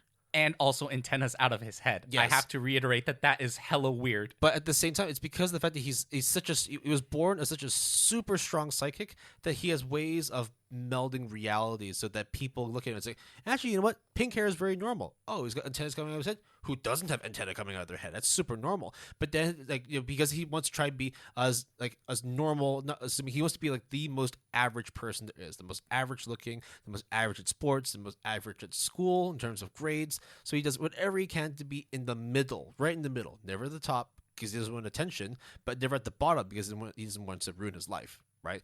But every time he tries to stay within the middle, he's always attracting different types of people to come alongside him. So like he might come across like the high school like delinquent, or he might come across one of those little weird sort of believes in supernatural shit kind of kids. He might come across like the most beautiful angel in school, and everybody wants her, and then all of a sudden she's like, wait a minute, why isn't this guy noticing me? Why does this kid himself not show me any attention? I must figure out why. And he does whatever he can using his psychic powers to try and maintain equilibrium in school, so that he stays in the shadows, but not so far away that people forget about him. He's just there in the periphery, and just watching like every single. It's like very episodic in each episode, in that there's like one funny case, and then another funny story, and then another funny story, and like within one episode there might be like 4 or 5. It's really highly recommended. And the good thing as well is the comedy itself is not based too much on Japanese culture. There's a lot of things that actually sort of span like global understanding. So it's not too hard for you to understand. Very easy watch. It's on like I think I watched it on Netflix. So I think there's 2 seasons. 2 seasons, and then like they made an extra 6 episodes as like a third quote unquote season. But you could just watch one season and you'll be fine. Yeah, it's really, really good. It's very gag focused, very slapstick, but it's I watched it, at least the first season, and I think it's a good show. Now, my recommendation for when it comes to high school comedy is Asobasi Asobase. No, Asobi Asobase. Asobi Asobase. God damn it. It's a tongue twister. Say it 3 times fast. No way. Asobi Asobase. Asobi Asobase. Yeah. But it's, no. Okay. Asobi Asobase. I've only watched 1 episode just today. Fucking good show. It's a really good show. It's a summer 2018 anime. It's based on the manga of the same name, and it is by Studio Lurch, which is not necessarily the most outstanding studio, but it's no slouch either. I would consider it like mid-tier. It's a good studio. It's a good studio for sure. A lot of shows that you have seen that are pretty good would probably have been made by Lurch at some point. And this particular one, Asobi Asobase, very well done. Very, very well done. It's about 3 girls who start a club called the Pastimers Club. And that's it. But I cannot stress how absurd, exaggerated, and crazy the show gets. I think when it comes to being deceptive, this show is pretty deceptive, especially when you listen to the opening. It has Death Parade level of deception, which is you watch the opening, you listen to the song, and you think it was going to go one way. Oh, yeah, dude, totally. It's super chilling and smooth. And it's gonna be like, cute and moe. Okay, I think, not chilling, it's going to be very chill. So it's totally going in that direction. And then within 1 minute, you're like, oh, no, it's not. This is actually way better than that. This is actually crazy, but it's awesome. So again, I need to stress this a lot because Jason made me do it, and I'm very thankful he told me to. Watch everything from beginning to end. Do not skip the opening. Do not skip the ending. Yeah, the ending's really good too. It's fantastic. I love the ending so goddamn much. But the way that the episode rolls, it's kind of similar to Psyche, right? There's like 4 or 5 different sort of situations, or like chapters, yeah. And then like they play them out, and then it's like you have like you have a plot, then you have progression, and then you have the conclusion. But the steps that get from the plot to the conclusion is just so wacky. It's so fucking weird. Yeah, I know. Like you said, it's very absurdist. It's extremely exaggerated, but it makes sense in the sense nothing really makes sense in the show. I know. I think Will and I have said this usually. It's not an uncommon thing to say, but if you were to watch, let's say, the first 5 minutes or the first skit, so to speak, you will know exactly what I mean by absurdist, crazy humor. And Asobi Asobase is definitely worth checking out. All right, well, now that we're done with comedy. Yeah, we talked about comedy. What chapter, I mean, what kind of genre do you think we might want to focus on next? There's just quite a few, actually. Okay, actually, I will say a genre and then immediately end it, which is high school and sports. As Will and I have already mentioned, even within this episode, there is so much sports anime out there that revolves around high school, revolves around qualifiers, national teams, and sports of all different kinds. And most of them are good, if not great. I mean, Haikyuu. Actually, we should just stop talking about it. Haikyuu, Yomushi Pedal, Kurenoko's Basket, Prince of Tennis. Is Prince of Tennis high school or is it? Oh yeah, and Baby Steps, I think. Baby Steps as well. If you like Ace of Diamond, like baseball. Hanibado for badminton. Just listen to our sports. Yeah, what are you doing? Go back to this episode. Yeah. So if you listen to our sports episode, I would say almost all of them, not all, but almost all of them are high school level. Yeah. The only ones that aren't would be ones that use cars and automobiles because high school kids can't drive yet. Yeah. I think maybe another genre we want to go into would be the soul, SOL, the slice of life, the slice of lifeu. Well, you see, the thing about high school is that sometimes it's escapism for a lot of people. It is their most chilled out time, no stress from trying to support your family, no stress from your superiors at work. No stress of when you're going to have to pay your taxes and when your next hot meal is going to come and all that. Or your next paycheck. So slice of life is extremely fitting for a high school setting. I will mention two real quick. The first one being Silver Spoon, which is based on the manga of the same name. There are 2 seasons. One in summer 2013 and winter 2014, and it's made by A1 Pictures. I've been hearing a lot about this show, and I feel like I've been sleeping on it because I feel like it's something I should be watching, right? Silver Spoon is about a guy who spends his high school days in an agricultural high school. So, comparatively speaking to all the other shows that we're talking about, this takes place in a special kind of high school that is also based in reality and that is also real, because agricultural high school is a thing when you are living in the boondocks and your main source of income for your town is agriculture. And talks about this guy who's from the city who then lives in this agricultural high school, and the years that he has spent there, the things that he learns are done very well. It's very chilled, but also very impactful as well, and I highly, highly recommend it. The next one is called Real Life. Real Life is based on a webtoon of the same name. Haven't mentioned webtoon as a source in a while. Yeah. It's a summer 2016 anime, and there's also a spring 2018 4-episode finale, which is extremely important because they actually wrap up the whole series. Both are produced by TMS Entertainment. Speaking about regret, nostalgia, this talks about a guy who is kind of down on his luck, working a dead-end job, and kind of has no future in the grand scheme of things. One day, this person comes up to him that is represented by this company called Real Life. And he was selected as a subject for this program, which is called Real Life, where he would take a pill that would make him look like a high schooler and live out 1 year as a high schooler in a high school. Afterwards, he turns back into his adult form, and then he would be promised a full-time, high-paying job.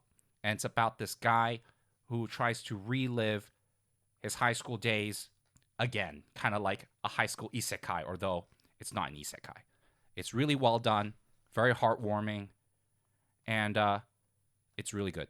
Yeah, one I would like to throw in, and it's a bit loose because it does have slice of life elements, but there's also some drama, some comedy, a little bit of actually quite a lot of supernatural in there. The Melancholy of Haruhi Suzumiya. So when we were when we were writing this docket, we do different genres. It's hard. I put The Melancholy of Haruhi Suzumiya in high school and question mark because there's so much. I don't know how to explain it, but Will, can you try?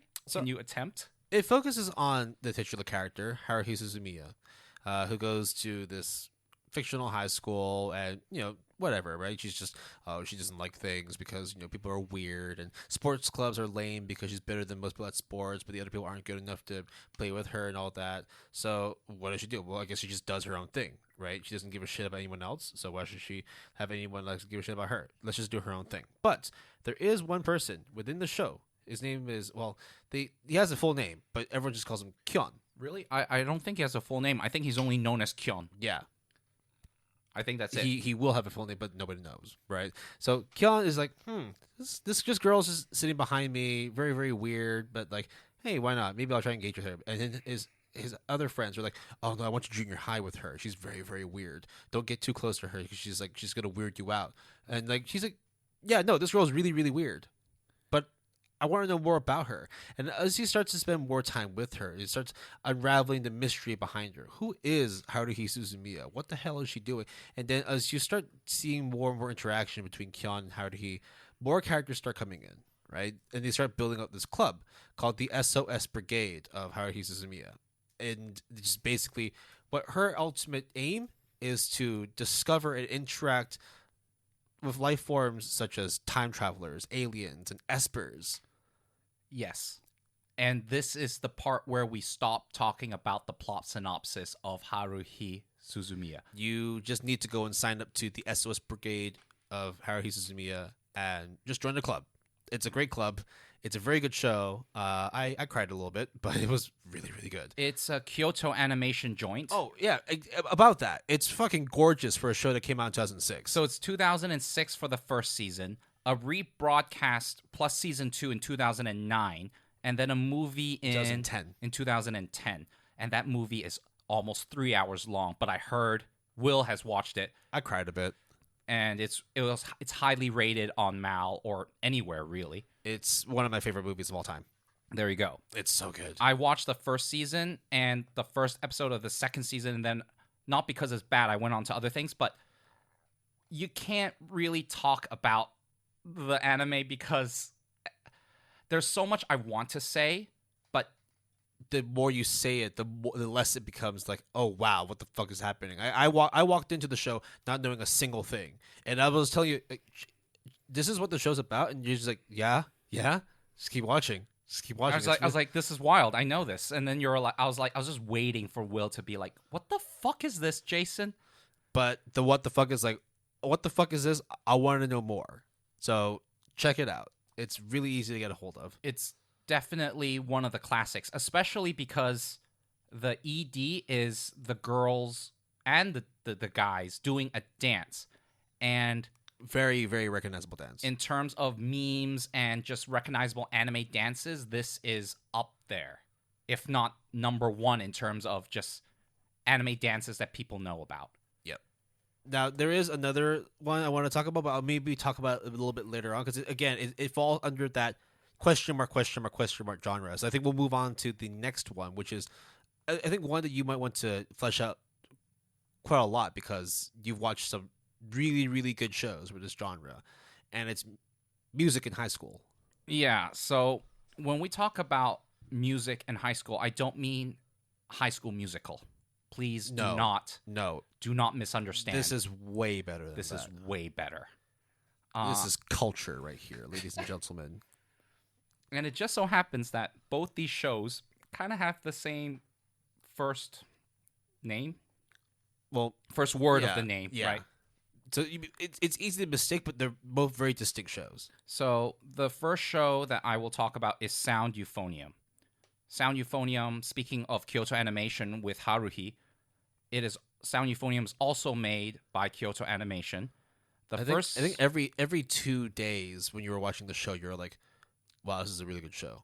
Oh, wow, this is a really, really, really good show.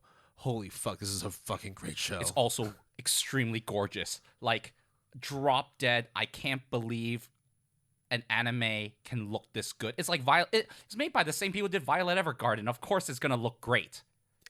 Kyoto Animations is just, I mean, top tier. S tier. So Sound Euphonium is based on a novel of the same name. There is multiple seasons, which is to say there are 2 seasons, a bunch of specials, movies, spin-off movies, the works. The whole shebang. And it is about band, as in an ensemble, as in an orchestral band, but in high school. Now, when I talk about band and I talk about high school, if you are a Westerner, Guitar, drums, bass, singer. No. Not that kind of band. Oh, you're talking about like marching band. Yes. I'm talking about trumpets. I'm talking about clarinets. I'm talking about People throwing them sticks in the air and all that. batons. Yeah. Yes. Sorry, people who are in the band. I didn't mean to insult you. I don't mean to insult you either, but popular culture has given band in the Western world has a certain image, let's just say. But in Sound Euphonium, it is taken very seriously, and it is about an ensemble orchestral band that goes to nationals, and it talks about a bunch of, even though it's co-ed, mainly they focus on all the girls. And it comes to no surprise that there is Yuri undertones, and it comes to no surprise that one of the spin-off movies called Liz and the Bluebird is actually a Yuri movie. So wait, this is a show about really good music done by Q-Art Animation with Yuri undertones. I think you might like this show, Jason. I really like this show, Will. And also the band practice and everything, like it's treated extremely seriously, and it shows, for example, cram school and how someone has to choose between band and cram school, or I'm just not that dedicated to band to go to like competitions and nationals. I just want to play the instrument, or hard work versus talent, or the fact that seniority matters, or does it matter, or does talent matter more than seniority? So therefore, Sound Euphonium is like harsh truths that are done in a way that is very real. And it is really gorgeous, and it's really good. I highly recommend the show. Another show that I will recommend is called Sounds of Life. Kono Oto Tamare. Yep. And Sounds of Life is also about music, but not the orchestral kind, but the classical Asian music, which it is a koto. Koto is, how do I explain this? It's a stringed instrument that rather than played with a quiver like a bow, it's plucked. Exactly. So think of it like a harp, but it is flat. Yeah, it's horizontal as opposed to vertical. And then you can do things like pluck the strings, or you can sort of press on the strings to make certain sounds. And this is Sounds of Life is 2 seasons, in spring 2019 for season 1 and fall 2019 for season 2. It's based on the manga of the same name and by Platinum Vision, which they're okay. The show is good, though. The show is fantastic. So if you were to look at the My Anime List rating for season 1 and season 2, season 1 I think is like a 7.4. Actually, it might be higher. You keep reading. I'll okay, so it's like a 7 point something. But then the second season is an 8 point something. To see that huge shift, that point increase, is absolutely insane. So first season was a 7.88. Okay. Very respectable. Mm-hmm. But then second season is 8.41. Yes. That's like, on anybody's list, it'd be like a top 50. And the second season of Sounds of Life is, I gave it a 10 out of 10. I cried like 3 times. 2 times. Back to back? Almost back to back. Just one time wasn't enough. Just like it brought back the emotions, the feels. Just like, I gotta give you another crying ovation one more time. And one thing that I think Sounds of Life does extremely well is that the performances, because when they play the koto, they do it as like a group, and they each have their own koto, and then they play compositions or classical pieces. But the thing that is interesting here is that when it comes to their performances, it is played all the way through. Okay, they might like drown out the sound a little bit, so then you can hear voiceovers, or you can hear people commenting on it, or flashbacks. But technically, the musical piece plays from beginning to end nonstop. And then the end of the second season, that happens multiple times. And it is so moving. It is so impactful and talks about 3 main characters among a supporting cast as well, and their different struggles with who they are, the regrets that they have, and their life journey in high school. And it is extremely well done. So, Sounds of Life and Sound Euphonium, despite the fact that they're both related to music and related to high school, are quite different. Yeah. So fuck High School Musical and check out these High School Music shows. That's correct. Right? Sound Euphonium and Sounds of Life. Absolutely check them out. I've watched only a little bit of Sounds of Life, but I already liked what I was seeing. So no doubt that I'll finish it at some point. And Sound Euphonium, like that one's a definite must watch. I said that Sound Euphonium is a it's not necessarily a must watch. It's a must watch for me, and I would definitely recommend. Like you get enjoyment out of it for sure. I think anybody would get enjoyment out of it, some more than others, but I think it's undeniable that they're both good shows. And especially with Sounds of Life, I couldn't believe that I am agreeing with everyone that season 2 is miles. It's like the fruits of your labor after you watch a season and a half, and then your reward is the last second half of the second season, and it is fantastic. Like the point differential for the rating, it makes complete sense. It makes complete sense. Right. Well, there you go. Music in High School. 2 really, really good shows.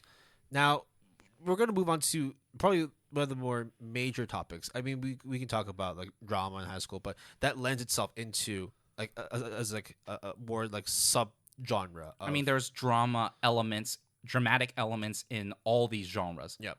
But the most dramatic one of them all is romance and heartbreak and shoujo. Yeah. And relationships. Yep.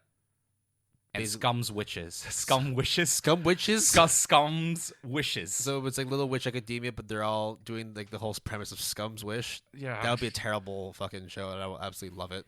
But yes, high school romance. That is a really, really big genre. And there are some fantastic shows that fall under it, one of which we've talked about many, many a time. Horimiya is one of the greatest ones, and especially only came out in the past year. So if you haven't checked it out yet, go check it out now. There are some that you would recommend. There's some that I would recommend. How about I recommend mine, because I think yours is mine's are like kind of like I'll go over it in a little bit of depth. So let's go. I think it deserves to go over quite in depth. So first of all, Will actually watched this show sporadically, but I finished it a long, long time ago, and that's Toradora. Toradora is, I guess you would say, a modern classic when it comes to high school romance. And also rom-com. And also what a tsundere is like. The most tsundere I have. Okay, other than Rin from Fate Stay Night, I would say this is the Taiga from Toradora is the most tsundere person ever. She's short, she's angry and feisty. You get in her way, she'll punch you, but boy, can she absolutely love you and adore you as well. Exactly. And it's about an interaction between 4-5 friends, which they kind of each like the other person. It's complicated, but actually it's not that complicated. High school romance is always it's messy. It should be very straightforward, but because sometimes characters are shy or dense or overbearing and all that, it becomes messy and complicated. That's just how that's the recipe for a high school romance. And this show has been in existence for a long, long time. I don't remember which year, but I think 2005, 2006. It came out before Anohana. It's from the same people that made Anohana. Yeah. So it's really good. And if you need to have like a history lesson on the early 2000s, Toradora has to be on that list. Classic. I think another anime that I will recommend, which I actually tried to get Will to read the manga for. It's been a while. I'm sorry. It's based on I haven't read Fire Punch yet, so it's more likely that I'll read Tsurezure as opposed to Fire Punch is just a hard read, man. So Tsurezure Children is the anime in question. It's based on a 4-koma manga of the same name, which has ended already. I think there's 12 volumes. Yeah, just as a refresher, koma meaning panel in this instance, so 4 panel. Yeah, so they're like from top to bottom, and they're usually like gag focused, but not really always. But they can have like overarching stories between the different panels, which they do. Yeah. But this is just a specific format, 4-koma manga. It's a summer 2017 anime by Studio Gokumi. There's 12 episodes, but it's a anime short, which means that each episode is actually like 8 to 12 minutes long. So half an episode's a typical half episode length, and there's 12 of them. So if you want to equate it to full episode length, there's only 6 full episodes. It's about romances of all sorts, relationship of all sorts in high school, and it's both extremely funny, extremely adorable, extremely wholesome, and sometimes very heartbreaking as well. After watching it, I read the manga, and the manga is a 10 out of 10 for me. If you really like the anime, I highly, highly recommend you read the manga, because they actually develop everything to its conclusion, and it's extremely well done. Right. Before I go into the one I wanted to discuss, just a quick shout out to My Little Monster. Really, really good anime. Really, really cute. Instead of the classical archetype of a tsundere, you have a kudere. And look, I wasn't so hot on kuderes until recently. Hey, kuderes are pretty good, Will. They're very good now. I really like kuderes. I like danderes too. Tsunderes are trash. Who fucking cares? What about yanderes, though? Oh, dude, that's acquired culture taste. That's a touchy subject, right? Yeah, it's like the other 3 are like different kinds of wines. This is absinthe. Okay. Yeah, fucking. Oh yeah, this absolutely is absinthe. Yeah, it's Fireball is what it is. Like you don't fuck around it's with rain. It's what was it? Woodworm. Yeah. That shit. Yes, it's woodworm absinthe. It is not that like. It can kill you. Yeah, it can really fuck you up. But hey, if you survive, it's a fun time, I guess. It's a fun time. On to the main topic, though. On to the main high school romance I wanted to talk about. Now, in a way, it's kind of similar to the Haruhi Suzumiya genre definition in that it contains several genres. So there's a little bit of drama, a little bit of suspense, a little bit of supernatural, a little bit of comedy. But the core supernatural? Yes. Oh, I didn't know that. There's supernatural, but it's like very, very light supernatural in the sense it's like people talk about like ghost stories and all that. Okay. Like high school kids talk about that shit. That's why the tag fits under there. But the main plot of it is still very much romance, feelings, emotions, and all that. And I'm talking about Clannad, which is also done by Kyoto Animation, 2008, I believe. Really, really gorgeous show. But it's also a very emotional show. Now, there's a stark contrast between season 1, Clannad, and also season 2, which is called Afterstory, Clannad Afterstory. So Clannad is essentially based off of a visual novel, and some of the issues that people have when it comes to visual novel adaptations is that because there's so many choices you can make in a visual novel, depending on the decisions you make, which routes you take, and which characters you want to be more involved with, it opens up the story based on your selection, based on your decision and your actions within the game. However, when it comes to the anime adaptation, because of the limitations of how many episodes they can make and broadcast, they have to make executive decisions themselves. So you're not going to appease all the fans, right? But the good thing about this show, Clannad, is that despite having a linear plotline, it's really, really good. It's emotional. It follows a main character where he essentially has like a soft harem, where it's like you know these characters like are interested in them, but they're not like fully devoted into like gushing their feelings onto the main character. And basically, you focus on the relationships this main character has with all the girls that's within this small little harem. So the main character, his name is Okazaki or Tomoya, if you want to go by his first name basis. And it follows his escapades and his interactions with, I think, four or five high school girls. 5 is on the cover of Clannad. Yeah. So 5 of them, right? And basically, it starts delving deeper and deeper into the relationship he has with each one, talking about their pasts, their upbringings, why they are a certain way. The more I talk about it, the less I'm able to share because it does spoil a couple things. But the main thing that is like the central focus here is romance, because these kids need to be loved. They want to love each other. They want to love themselves. And sometimes it leaves them broken. Sometimes, like, with love doesn't necessarily mean a happy ending or the beginning of a beautiful story. It could just straight away lead to heartbreak or disappointment, right? Or false hopes. the main thing about the show is that it shows you like the darker pitfalls of what it means to be in love and what it means to give yourself up for someone, only to realize that at the end of the day, like the only person that can really, really love you is you yourself. And if you don't have that self-love, then it makes the world a darker place. It makes it harder for you to get back to where you want to be.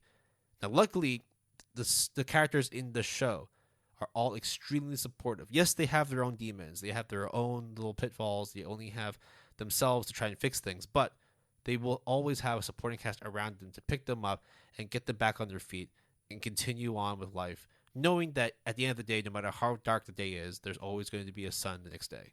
So, a few things I would like to add about Clannad.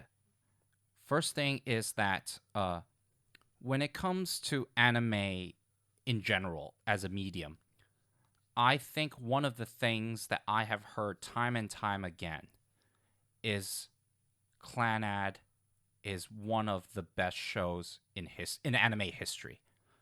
But there is a caveat, which is even though Clannad is highly ranked, it's an 8.03, so it's ranked 513th on my anime list, but the popularity 71, which is insane. Clannad After Story, which is kind of like the sequel, would you say, Will? Yeah. That is a whopping 8.95, ranked number 13th of all time, and ranked 96 in popularity on my anime list. If we just talk about rating itself, it's 500 places above the first season. Not only that, but one thing that I have heard constantly about Clannad, even before Anohana, but now I would say that they're both in that same category, is that you will cry. You will ugly cry. And I'm deathly afraid of that. I cried a bit, but that's because I've been hardened by Anohana and Violet Evergarden. Those shows have made me the man that I am now. And so this time it's like, it's not so much like I'm going to man up and not cry. It's more just like, goddamn, even this man has feelings, man. It's a hard watch sometimes, but God, it's so good. So even though Clannad After Story is highly acclaimed, and even though Clannad, the first season ratings are still extremely respectable, there seems to be a consensus with the general anime viewer, the average anime viewer, that After Story is really the meat of what makes Clannad great, even though Clannad itself is good. And that some people would even go as far to say that Clannad is pretty shit comparatively to Clannad After Story, even though, of course, the numbers don't lie, but it's just the scale of it, right? Like, right. If you're talking about Clannad After Story, it is in the conversation of greatest of all time. Right? Yes. To be like top 13, like you can't bat an eye at that. Another thing that I would like to add about Clannad and Clannad After Story is that they're both from a time period where more than one cur show per season was relatively common. Clannad and Clannad After Story are 2 curs each. I think Clannad is 23 episodes and Clannad After Story is 24 episodes. And that's not including the specials or OVAs. And we will not mention what those specials and OVAs are because they're actually spoilers. I know that for a fact. What's not spoilers, don't watch the movie. The movie is essentially a very condensed version because the movie actually came out before the TV series. So don't watch the movie. If you really want to enjoy Clannad, just start from season 1 and end with season 2 After Story. I think Clannad for me is one of those shows that there's no doubt that I would enjoy. You know it's going to be good. And I know it's going to be good, but I'm so scared of just like Anohana, I'm so scared of feeling like emotionally drained and empty inside. I think I've told you how many times I cried watching Anohana, which is every episode.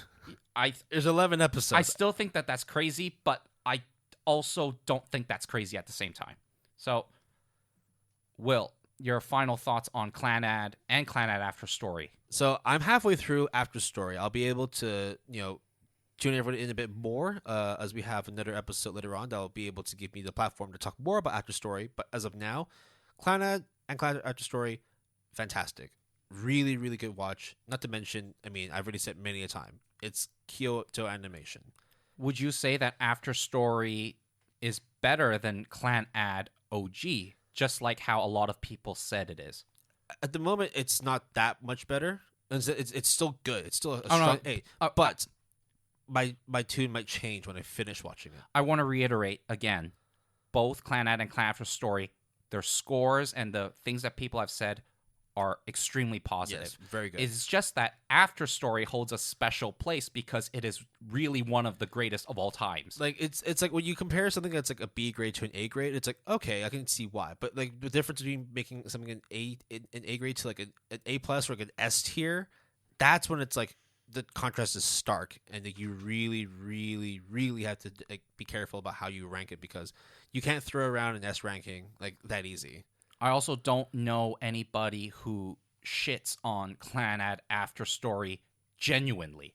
They might shit on it like to troll people or It's like, you have to watch like two curves of like mediocrity before you get to After Story. Or I watched Clannad, I didn't even cry. Look, I don't know, but because I haven't watched it. But generally speaking, it is universally loved, Clannad After Story, and also to a lesser extent, but still Clannad itself. I mean, both Clannad and Clannad After Story, each entry on my anime list has a million members minimum. That's a lot of fucking people, man. Yeah, that's a lot of people. So there you go. Some really, really good shows for you to check out. Like on my end, Clannad and Clannad After Story, the melancholy of Haruhi Suzumiya, and the disastrous life of Saiki K. For me, it's Asobi Asobase, Re-Life, Silver Spoon, Sounds of Life, Sound Euphonium, and Tsurezure Children. I guess Toradora and My Little Monster as well. Yeah, those two absolutely fantastic. I think And then any like really like big like sports anime, right? Those any high school sports, watch those. not Remain though, right? Oh, dude. Okay, let me get back to the next. I might try and watch a bit more of it before we get into the next episode recording. Hopefully, it changed my opinion, but the rating for it right now is slipping, so it's hard for me to get back into it. All right. Well, is that it? Is that it? Yeah, I think. Yeah, let's go through some cleanup. Let's wrap this up. All right. So that's the end of our episode. You can always reach us through our email, gapalette@gmail.com. That's GAPALETTE@gmail.com. All lowercase, all one word. You can also contact us on Twitter using the handle @PaletteGood. That's capital P and capital G, all one word. We have a Facebook page at www.facebook.com/palettegood. That's capital P, capital G, all one word. We have a website, and we encourage you to check it out. You can always visit our website at www.goodanimepalette.com, all lowercase, all one word. You can also join us on Discord. The invite link is in our show description. And we also have a My Anime List Club. We keep mentioning My Anime List all the time. We use it all the time. And to be honest, you should use it as well. And we have a My Anime List Club dedicated to the podcast. The invite link is also in the show description, or you can just email us and we'll give you invites to either or both. Our music credits for this episode. Our intro music is Glitterati by Morrow. Our break music is Up and Down by Toby Tranter. And our outro music is Sunset Dew by Lupus Nocte. Our music was provided courtesy of epidemicsound.com. If you're interested in using Epidemic Sound as a service, we have a referral link for you that's provided in the show description. Will, how's it going? Dude, high school anime is fucking good. It's a given that a lot of these shows are going to be based in high school, since a lot of people who watch anime nowadays are still like in high school, college, not that far off from that kind of. Or you age definitely demographic. remember high school. Exactly, right? For a lot of people in Japan, like high school is like a fond memory. So there are I would say two things before we end this episode, at least from my end. Will, you can obviously chime in at any point.